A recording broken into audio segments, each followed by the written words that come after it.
Hello dear students, आज के lecture में हम बात करेंगे न्यूक्लियर मास, नाभिकीय द्रव्यमान।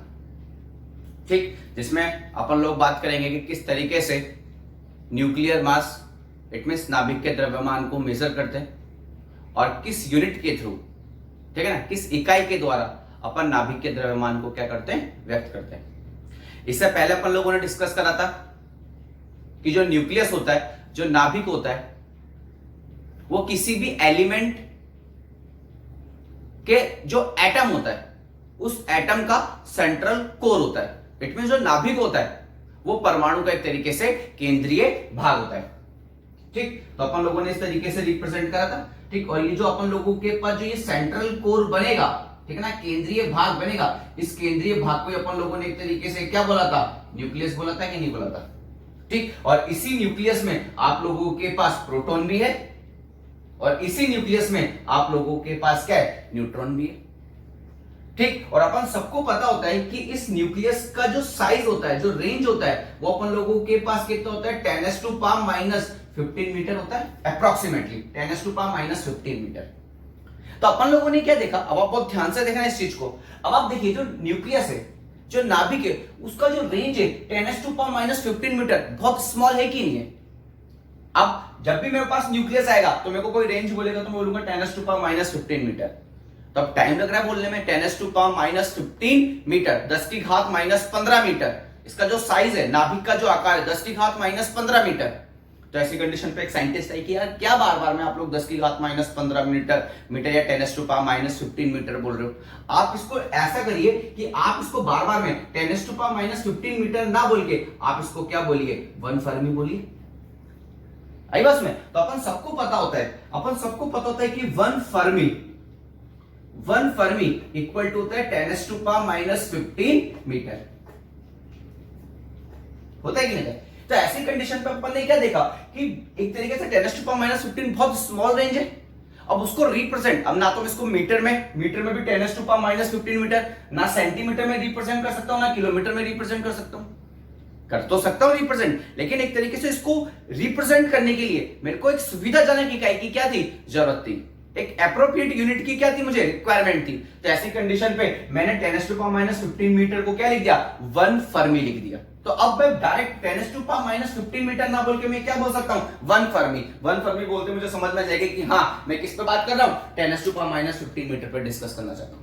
आई बात समझ में? तो एक तरीके से मेरे पास यहाँ पे इस न्यूक्लियर के साइज, इस न्यूक्लियस के साइज, इस नाभिक के आकार को रिप्रेजेंट करने के लिए, ठीक है ना, इसका साइज, इसका आकार बताने के लिए मेरे पास एक सुविधाजनक इकाई आ गई, एक एप्रोप्रिएट यूनिट आ गई मेरे पास।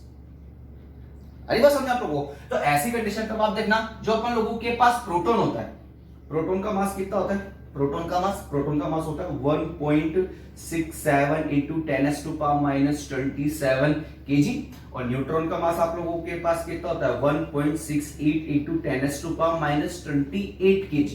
अब आप बहुत ध्यान से -27 kg, ठीक है ना। अब आप बहुत ध्यान से देखना। अब अगर मेरे को कोई पूछे कि प्रोटॉन का मास बताओ तो मैं बोलूंगा 1.67 into 10⁻⁻27 kg, और न्यूट्रॉन का पूछेगा तो 1.68 into 10⁻⁻27 kg। तो एक तरीके से ये बहुत स्मॉल है, वेरी स्मॉल है। और ये तो अपन पहले भी लिख चुके हैं कि जो मास होता है न्यूक्लियस का वो बहुत स्मॉल होता है। तो ऐसी कंडीशन पे अब ये बहुत स्मॉल है। अब फैक्ट मुझे प्रोटॉन का मास बोलने के लिए इतना सारा बोलना पड़ेगा कि नहीं बोलना पड़ेगा? तो एक तरीके से मैं इसको एक तरीके से कंफर्टेबल यूज नहीं कर रहा इसको बोलने के लिए। तो ऐसी कंडीशन पे तो जो न्यूक्लियस है, न्यूक्लियस में जो न्यूक्लियॉन्स हैं, उनके मास को मेजर करने के लिए एक सुविधाजनक इकाई बनाई गई, एक एप्रोप्रिएट यूनिट बनाई गई। और वो एप्रोप्रिएट यूनिट या वो सुविधाजनक जो इकाई थी वो आप लोगों के पास कितनी होती है, AMU होती है। क्या होती है आप लोगों के पास, AMU होती है। तो आज से अपन जो न्यूक्लियॉन्स के मास हैं, या जब अपन न्यूमेरिकल सॉल्व करेंगे तो अपन लोगों के पास जो न्यूक्लियॉन्स होंगे, न्यूक्लियॉन्स कौन, प्रोटॉन और न्यूट्रॉन के जो मास होंगे, जो द्रव्यमान होंगे, वो आपको किस में गिवन होंगे, एक तरीके से AMU में गिवन होंगे। AMU में आप लोगों को द्रव्यमान दिया गया होगा। तो आपको पहले उसको किस में कन्वर्ट करना पड़ेगा, केजी में कन्वर्ट करना पड़ेगा। जैसे मैंने आपको याद करो, जब अपन लोगों ने 11th क्लास में एनर्जी पढ़ा था, तो एनर्जी का यूनिट क्या होता है, जूल होता है कि नहीं होता है। लेकिन जब अपन न्यूक्लियर लेवल पे, नाभिकीय स्तर पर अगर ऊर्जा की बात करते हैं तो याद करो उसको अपन इलेक्ट्रॉन वोल्ट से रिप्रेजेंट करते हैं। क्यों? क्योंकि आपको पता होना चाहिए कि एक इलेक्ट्रॉन वोल्ट इक्वल टू कितना होता है 1.6 इंटू 10⁻⁻19 जूल। तो अगर मैं बात करूं तो नाभिक के स्तर पे जो ऊर्जा होती है वो बहुत कम होती है, 1.6 इंटू 10⁻⁻19 जूल। अरे इतना क्यों बोल रहे हो? उसकी जगह आप एक अच्छी सी यूनिट यूज करो, और अपन ने क्या यूज करा? 1 इलेक्ट्रॉन वोल्ट यूज करा। तो अब इतना ना बोलने की जगह डायरेक्ट बोलो ना 1 इलेक्ट्रॉन वोल्ट। तो इसी तरीके से इतना ना बोलने की जगह आप डायरेक्ट बोलो ना AMU। तो अब अपन प्रोटॉन का मास और न्यूट्रॉन का मास किसमें कैलकुलेट करेंगे, किसमें ज्ञात करने की कोशिश करेंगे? AMU में ज्ञात करने की कोशिश करेंगे। आई बात समझ में आप लोगों को? चले आगे, समझ में आ रहा है ना बात अब आपको? ठीक, चलो अपन आगे चलते हैं। ठीक, और ये याद रखना कि जो न्यूक्लियस का जब अपन मास मेजर करते हैं तो जिस प्रोसेस के थ्रू अपन मास मेजर करते हैं होता है आप लोगों के पास मास स्पेक्ट्रोस्कोपी। नाभिक का द्रव्यमान अपन जिस प्रक्रिया के थ्रू ज्ञात करते हैं, जिस प्रक्रिया के अंतर्गत ज्ञात करते हैं उसको अपन क्या बोलते हैं? मास स्पेक्ट्रोस्कोपी बोलते हैं। अगली बात में, और जो न्यूक्लियस का द्रव्यमान होता है, जो mass of nucleus is very small, तो जो आप लोगों के पास नाभिक का द्रव्यमान होता है वो बहुत ही क्या होता है? आप लोगों के पास कम होता है। आई बात समझ में? चलो आगे अब अपन बात करते हैं AMU पर। ठीक, अब अपन बात करते हैं किस पर? AMU, एटॉमिक मास यूनिट, परमाणु मात्रा इकाई। आई बात समझ में आप लोगों को? अब अपन बात करते हैं AMU। इससे पहले मैं आप लोगों को एक सिंपल सा, क्योंकि देखो ये डायरेक्ट डेफिनेशन आएगी, ठीक ना, इसका डायरेक्ट फॉर्मूला अपन लोग डिस्कस करेंगे। अब वो डायरेक्ट फॉर्मूला डिस्कस करेंगे तो उसमें कुछ ऐसे टर्म्स आएंगे जो अपन लोगों को लेनी है, ठीक है ना। जैसे अपन लोगों ने कहां पर बात करी थी, याद करो, जब अपन लोग डेंसिटी, घनत्व पर बात करते हैं तो किसी भी निकाय का, किसी भी बॉडी का, किसी भी ऑब्जेक्ट का जब अपन घनत्व निकालते हैं तो हमेशा किसके रेस्पेक्ट में, किसके सापेक्ष निकालते हैं? वाटर के रेस्पेक्ट में निकालते हैं। इट मींस पानी के सापेक्ष निकालते हैं। निकालते कि नहीं निकालते? इसी तरीके से जब अपन लोगों ने अपवर्तनांक निकाला, ठीक है ना, अपन ने किसी माध्यम का अपवर्तनांक निकाला, रिफ्रैक्टिव इंडेक्स निकाला अपन लोगों ने किसी मीडियम का, तो किससे कंपेयर करा? लाइट, जो लाइट का जो स्पीड था, ठीक है ना, माध्यम में प्रकाश का जो वेग था, speed of light in a medium था, उसको अपन ने किससे कंपेयर करा? निर्वात में प्रकाश के वेग से। हरी बात सुनने, अपन लोगों ने किससे कंपेयर करा? एक तरीके से उसको अपन लोगों ने वेलोसिटी या speed of light in vacuum से कंपेयर करा। तो वहां पे वैक्यूम से कंपेयर करा। और जब घनत्व की बात करते हैं तो हमेशा किसके रेस्पेक्ट में निकालते हैं? पानी के सापेक्ष, ठीक है ना, वाटर के रेस्पेक्ट में निकालते हैं। इसी तरीके से अपन जब AMU की बात करेंगे तो जब अपन लोगों के पास जो 1 AMU होता है, ठीक है ना, अपन लोगों के पास जो 1 AMU होता है, ये एक तरीके से अपन लोगों के पास क्या होता है? 1/12 पार्ट ऑफ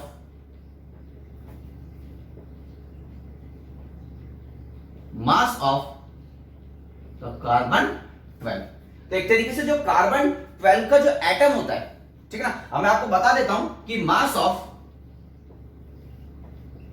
कार्बन 12 मतलब जो कार्बन 12 का मतलब समझ गए ना, इसको अपन ऐसे भी लिख सकते हैं, देखना आप लोग, कार्बन 12 को अपन ऐसे भी लिख सकते हैं 6C12, ठीक है ना। तो मास ऑफ कार्बन 12 एटम, ठीक है ना, तो कार्बन 12 के परमाणु का जो द्रव्यमान होता है वो अप्रोक्सीमेटली होता है 1.99 इंटू 10⁻⁻26 kg। 1.99 इंटू 10⁻⁻26 kg होता है। तो ऐसी कंडीशन पे इस एटम का जो 12वां भाग होगा वो एक तरीके से किसको रिप्रेजेंट करेगा? 1 AMU को रिप्रेजेंट करेगा। अरे बात समझ लोगों, तो जो भी अपन लोगों के पास कार्बन 12 का एटम है, ठीक है ना, कार्बन 12 के एटम के द्रव्यमान का 12वां भाग किसको रिप्रेजेंट करेगा? 1 AMU को रिप्रेजेंट करेगा, प्रदर्शित करेगा। तो ऐसी कंडीशन पर अगर मैं 1 AMU लिखूं तो 1 AMU इक्वल टू हो जाएगा मास ऑफ, ठीक है ना, मास ऑफ कार्बन 12 मतलब कार्बन 12 के परमाणु का द्रव्यमान बटा 12वां। अब आपको पता होता है कि अपन ने यहाँ पे कार्बन क्यों यूज करा? कार्बन इसलिए यूज करा क्योंकि अपन को पता था कि यूनिवर्स का जितने भी ऑब्जेक्ट है, मोस्ट ऑफ द ऑब्जेक्ट किसके बने हुए होते हैं? कार्बन के बने होते हैं। तो अपन ने यहाँ पे किससे कंपेयर कर दिया? उसको कार्बन से कंपेयर करा। यहाँ पर आई बात समझे आप लोगों को? ठीक, तो ऐसी कंडीशन पे जब अपन इसको, अब ये वैल्यू पुट करो और जब अपन इसको सॉल्व करते हैं तो 1 AMU इक्वल टू अपन लोगों के पास जो वैल्यू आती है 1.660565 इंटू 10⁻⁻27 kg। आई बात समझ रखो। और जब अपन लोग इसको क्या करते हैं, अप्रोक्सीमेट बात करते हैं, तो मैं इसको लिखूंगा 1.66 इंटू 10⁻⁻27 kg के अप्रोक्स आता है। मतलब मैं क्या कर सकता हूं, जहां पर भी मुझे 1.66 इंटू 10⁻⁻27 kg दिखेगा, मैं उसको डायरेक्ट इसके इक्विवेलेंट पुट कर सकता हूं। किसके बराबर लिख सकता हूं मैं उसको, 1 AMU के बराबर लिख सकता हूं। आई बात समझ में। देखो इसको एक बार,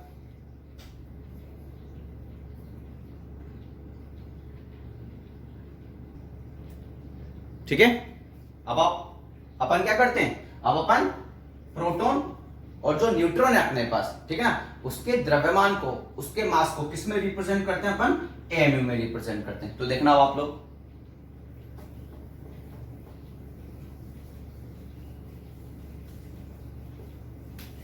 ठीक। अब आप देखना, अब मुझे पता होता है कि प्रोटॉन का जो मास होता है, ठीक है ना, वो मेरे पास कितना होता है 1.67 इंटू 10⁻⁻27 kg। और जो मेरे पास मास ऑफ न्यूट्रॉन होता है वो मेरे पास एक तरीके से कितना होता है 1.68 इंटू 10⁻⁻27 kg। अब मुझे इसको AMU में रिप्रेजेंट करना है, ठीक। तो ऐसी कंडीशन पे जब मैं इसको AMU में रिप्रेजेंट करता हूं तो इसकी जो वैल्यू मेरे पास आती है, ठीक ना, उसकी जो वैल्यू मेरे पास आती होती है 1.007825 AMU, ठीक। और यहां पे जो वैल्यू मेरे पास आती है वो आती है 1.008656 AMU। आई बात समझ में आप लोगों को, ठीक। तो ये तो एक तरीके से मेरे पास न्यूट्रॉन का मास हो गया, किसमें, AMU में। और ये मेरे पास प्रोटॉन का मास हो गया, किसमें, AMU में, ठीक। अब अगला काम आप लोग मुझे बताएंगे कि इलेक्ट्रॉन का मास कितना होता है 9.1 इंटू 10⁻31 kg होता है। अगर मेरे को इसको AMU में रिप्रेजेंट करना है तो कैसे करूंगा, वो आप लोग मुझे बताएंगे कि इलेक्ट्रॉन का मास, अगर मुझे इलेक्ट्रॉन का द्रव्यमान अगर मुझे AMU में लिखना है तो वो मेरे पास एक तरीके से कितना होगा।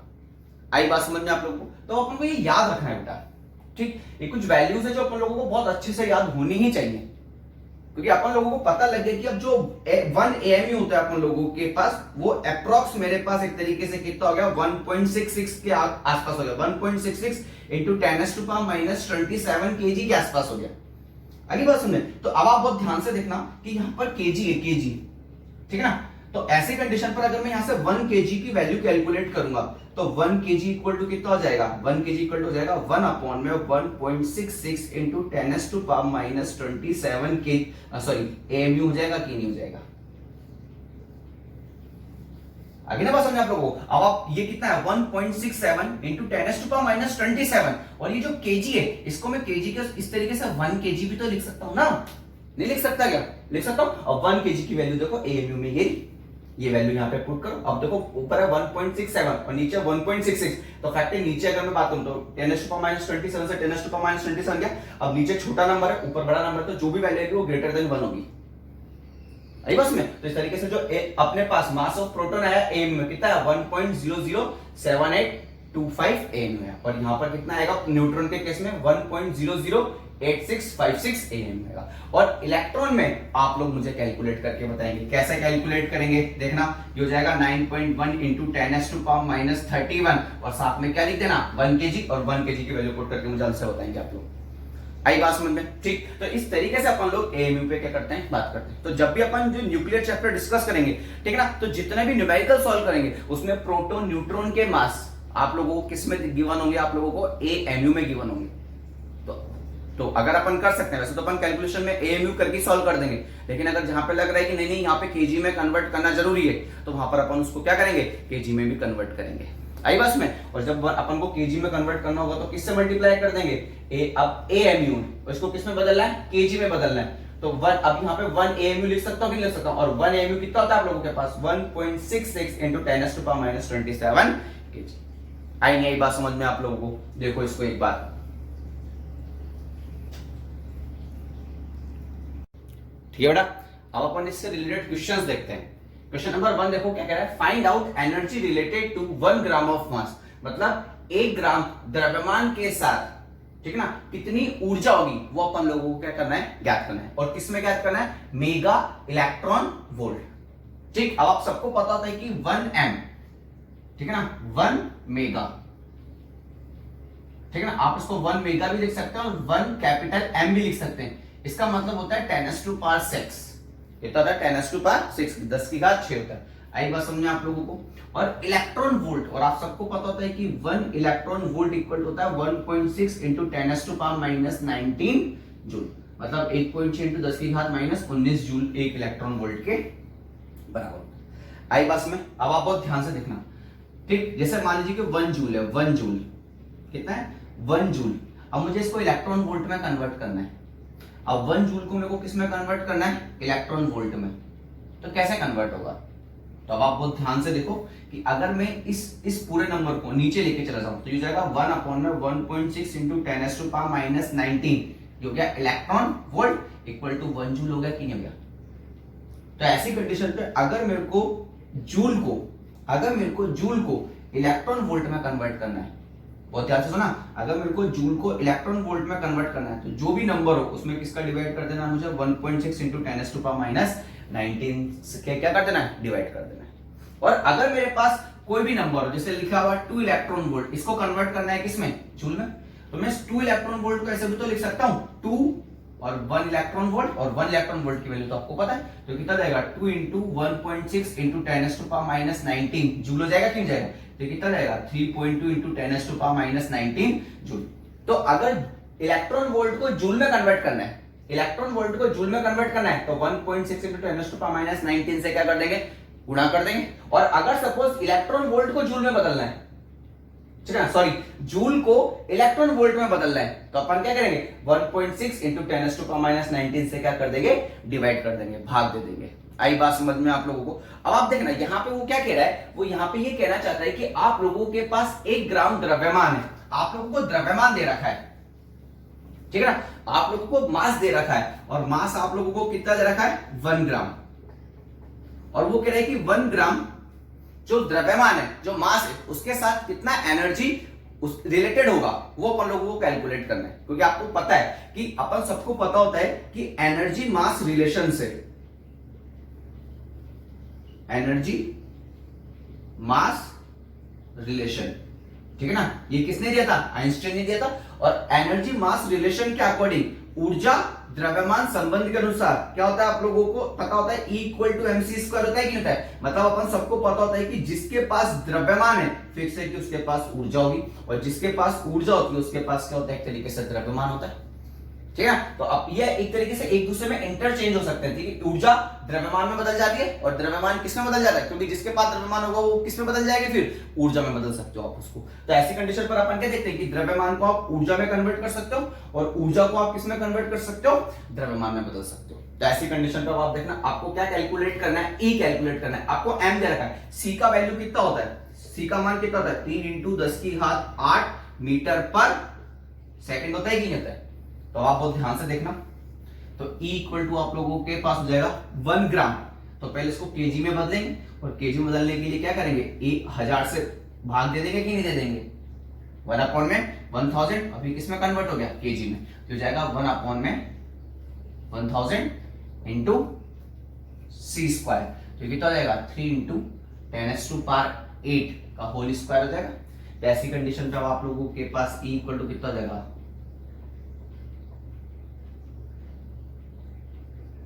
3 इंटू 3, और यहाँ पे 10⁻16 लिख दूं, और 3 इंटू 3 को क्या लिख दूं मैं यहाँ पर, एक तरीके से 9 लिख सकता हूं कि नहीं लिख सकता हूं, ठीक। ये 3, ये नीचे 3 0 और ऊपर 16 है, तो ये जब ऊपर जाएगा तो 10⁻3, तो आप लोगों के पास E इक्वल टू कितना हो जाएगा, ये 9 इंटू 10⁻13 जूल हो जाएगा कि नहीं हो जाएगा, अगली बात सुने, तो कितना हो गया 9 इंटू 10⁻13 जूल आ गया। तो मैं इसको ऐसे भी तो लिख सकता हूं, देखना आप लोग, E इक्वल टू 9 इंटू 10⁻7, 10⁻7, ठीक है ना, और जूल को एक तरफ लिख दो, और मैंने 10⁻6 को एक तरफ कर दिया। और 10⁻6 किसके इक्वल होता है, याद करो, मैंने अभी बताया 10⁻6 को मैं क्या लिख सकता हूँ, 1 मेगा लिख सकता हूँ कि नहीं लिख सकता हूँ। तो ऐसी कंडीशन पे मेरे पास जो एनर्जी यहाँ पर आई वो किसमें आई, 9 इंटू 10⁻⁷ मेगा जूल में आया कि नहीं आया? लेकिन तो जूल में आया ना, अब मेरे को इसको किस में कन्वर्ट करना है? इलेक्ट्रॉन वोल्ट में कन्वर्ट करना है। तो देखना अब आप लोग, तो अब इलेक्ट्रॉन वोल्ट में कन्वर्ट करने के लिए मैं क्या करूंगा? इलेक्ट्रॉन वोल्ट में कन्वर्ट करने के लिए मैं 9 इंटू 10⁻⁷ में डिवाइड कर दूंगा। मेगा तो चलता ही रहेगा। अब जूल को किस में कन्वर्ट करना है? इलेक्ट्रॉन वोल्ट में। तो किससे डिवाइड कर दूं? 1.6 इंटू 10⁻⁻19 से मैं क्या कर दूंगा? डिवाइड कर दूंगा। तो ऐसी कंडीशन पे अब आप लोगों के पास यहाँ पे E इक्वल टू कितना रहेगा? 9/1.6 और ये -19 ऊपर जाके +19 में बदल जाएगा कि नहीं बदल जाएगा? तो +19, ठीक है ना, +7, तो ये कितना जाएगा? 10⁻26 मेगा इलेक्ट्रॉन वोल्ट। अब इसको सॉल्व करो जल्दी से, कितना आएगा, ठीक है ना। और जो भी वैल्यू आएगी उसको ये सॉल्व करके लिखते हैं आप लोग। आई बस में, तो सॉल्व करने पे जो वैल्यू आप लोगों के पास आएगी वो आएगी 5 तो E इक्वल टू हो जाएगा आपके पास 5.6 इंटू 10⁻26 मेगा इलेक्ट्रॉन वोल्ट। आई नहीं बात समझ में? देखो जल्दी से एक बार इसको।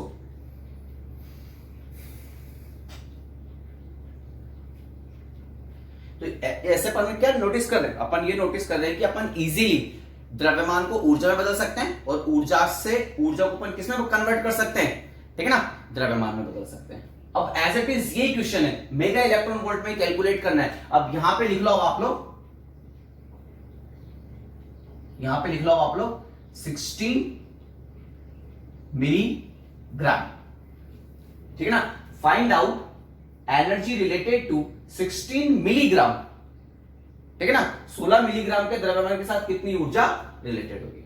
आई बात समझ में? तो आप लोगों के पास m, अब आप बहुत ध्यान से देखना, m इक्वल टू कितना है? 16 mg है कि नहीं? तो मिली, अब आप याद करो 1 m इक्वल टू कितना होता है? 10⁻³ होता है कि नहीं होता है? तो ये आप लोगों के पास हो गया 16 इंटू 10⁻³ तो 16 इंटू 10⁻³ अब ये ग्राम है, ठीक है ना। अब ग्राम को किसमें बदलना है? केजी में। तो ये हो जाएगा 10⁻³ और ग्राम को केजी में बदलते हैं तो क्या करें? वही 10⁻³ से मल्टीप्लाई कर दें तो ये किसमें कन्वर्ट हो जाएगा? केजी में। तो आप लोगों के पास जो मास आएगा वो आएगा 16 इंटू 10⁻6 केजी आ जाएगा। कैसे लिखा पता तो है ना? देखो बहुत ध्यान से, 1 केजी इक्वल टू कितना होता है? 1000 ग्राम होता है कि नहीं होता है? तो 1 ग्राम कितना हो जाएगा आप लोगों के पास? 1/1000 केजी। तो आप 1 ग्राम को मैं क्या लिख सकता हूं? ये 10⁻³ हो गया ना, ऊपर आके -3, तो 1 ग्राम बराबर कितना हो गया? 10⁻³ केजी हो गया कि नहीं हो गया? तो यहाँ पे अगर मैं बात करूं तो ये एक तरीके से ये 1 ग्राम हो गया और 1 ग्राम की जगह मैं क्या लिख सकता हूँ? 1 ग्राम की जगह मैं 10⁻³ केजी लिख सकता हूँ, लिख सकता हूँ। तो मेरे पास m की वैल्यू कितनी आ गई? 6 इंटू 10⁻6 केजी आ गई। आई बात समझ में? तो भाई यहाँ पे वैल्यू पुट करते जाओ सारी, ठीक। तो यहाँ पे वैल्यू पुट करोगे तो मास कितना है आप लोगों के पास? मास हो जाएगा 16 इंटू 10⁻6 केजी हो जाएगा, ठीक। और यहाँ पर अब आपके पास कितना? यहाँ पे तो गया 16, ठीक है ना। देखना आप लोग, तो यहाँ पर तो गया आप लोगों के पास 16 इंटू 10⁻6 और वहां पे 9 इंटू 10⁻16 हो गया। इसको हटा दो यहां से, ठीक। तो अब -6 + 16, तो यहां पर आप लोगों के पास कितना हो जाएगा? 16 इंटू 9 इंटू 10⁻10 बचेगा यहाँ पे। अगली बात समझ में, ठीक। तो अपन इसको और आगे सॉल्व करें तो मैं इसको क्या लिख सकता हूं?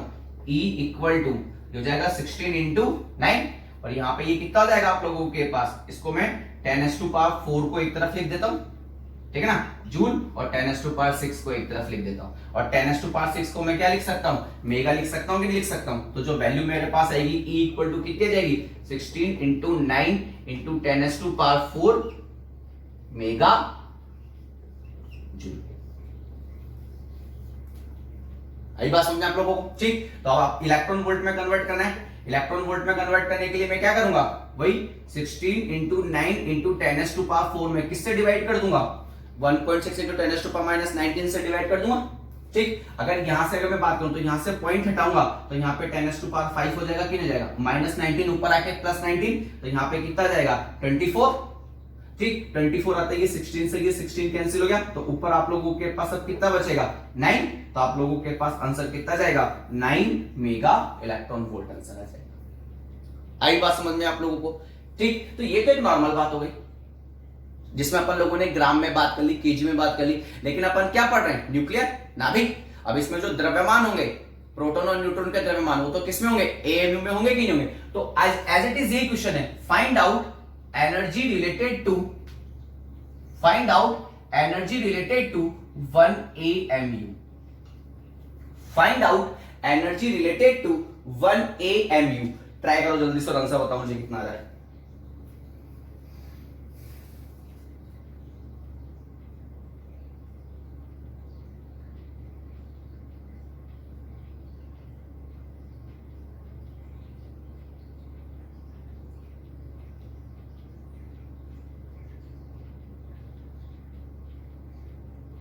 ठीक, तो देखना अब आप लोग,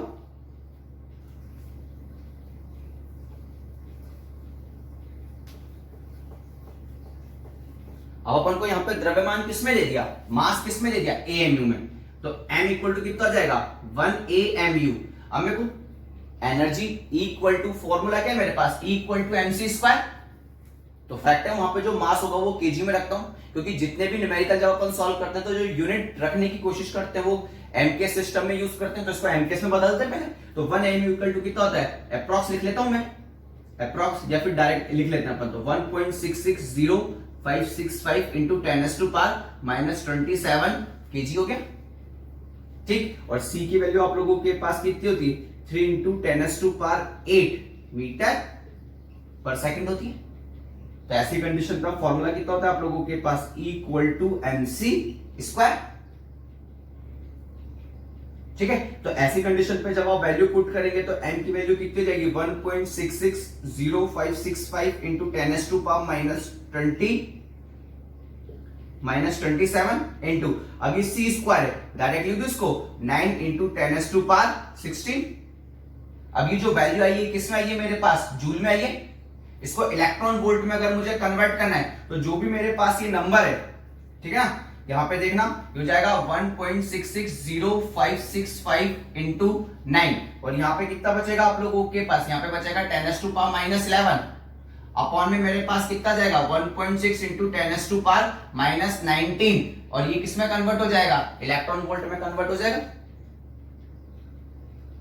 आई बात समझ में आप लोगों को। ठीक, अब फैक्ट है कि मेरे को जो भी वैल्यू कैलकुलेट करनी है वो आप खुद कैलकुलेट करके मुझे बताएंगे, और जब आप इसको सॉल्व करेंगे तो सॉल्व करने के बाद आप लोगों का जो आंसर आएगा, जो 1 AMU के साथ जो एनर्जी रिलेटेड होती है उसका आंसर आप लोगों के पास आना चाहिए अप्रोक्सीमेटली इसकी जो वैल्यू आएगी 931.5 भी होता है, ठीक है ना। तो अभी मैं अप्रोक्स वैल्यू लिख रहा हूं 931 मेगा इलेक्ट्रॉन वोल्ट। तो आप इसको सॉल्व करेंगे और सॉल्व करके आप देखेंगे कि इसकी जो वैल्यू आएगी अपन लोगों के पास कितनी आएगी, 931 मेगा इलेक्ट्रॉन वोल्ट के इक्विवेलेंट एनर्जी आएगी। इट मींस AMU के इक्विवेलेंट जो एनर्जी होगी, AMU के तुल्य जो ऊर्जा होगी वो कितनी होगी आप लोगों के पास, 931 मेगा इलेक्ट्रॉन वोल्ट के तुल्य होगी। तो ऐसा कोई सा भी द्रव्यमान आप लोगों को दे रखा हो, ठीक है ना, आप आसानी से उससे रिलेटेड, ठीक है ना, उससे संबंधित आप ऊर्जा की क्या कर सकते हो, गणना कर सकते हो। आई बात समझ में, देखो इसको एक बार,